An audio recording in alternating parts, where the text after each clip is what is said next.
IPL 2026 സീസണിൽ ഗുജറാത്ത് ടൈറ്റൻസിനെതിരായ മത്സരത്തിൽ മുംബൈ ഇന്ത്യൻസിന് നിർണായക സമയത്ത് രക്ഷകനായി മാറിയത് തിലക് വർമ്മയായിരുന്നു. വെറും 45 പന്തിൽ നിന്ന് പുറത്താകാതെ തിലക് നേടിയ 101 റൺസ് പ്രകടനമാണ് മത്സരത്തിൽ മുംബൈക്ക് ശക്തമായ സ്കോർ സമ്മാനിച്ചത്.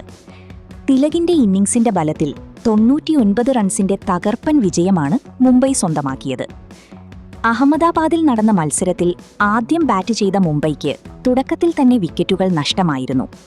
കഴിഞ്ഞ മത്സരങ്ങളിലെല്ലാം നിരാശപ്പെടുത്തിയ തിലക് വർമ്മയ്ക്ക് തുടക്കത്തിൽ ബൗണ്ടറികളൊന്നും കണ്ടെത്താൻ സാധിച്ചിരുന്നില്ല.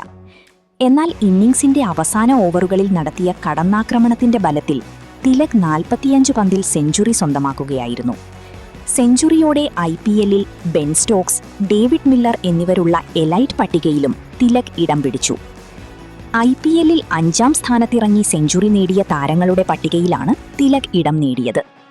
2017 ഗുജറാത്ത് ലയൺസിനെതിരെ പുനെ റൈസിംഗ് ജയന്റ്സ് താരമായ ബെൻ സ്റ്റോക്സും 2013 RCBക്കെതിരെ പഞ്ചാബ് താരമായിരുന്ന ഡേവിഡ് മില്ലറും 2010 മുംബൈ ഇന്ത്യൻസിനെതിരെ രാജസ്ഥാൻ റോയൽസ് താരമായ യൂസഫ് പത്താനും മാത്രമാണ് 5ാമതോ അതിന് താഴെയോ ഇറങ്ങി IPLൽ സെഞ്ചുറി നേടിയിട്ടുള്ളൂ.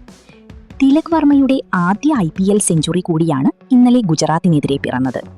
കൂടാതെ Tilak player of the match ആകുന്ന ആദ്യ മത്സരം കൂടിയാണിത്.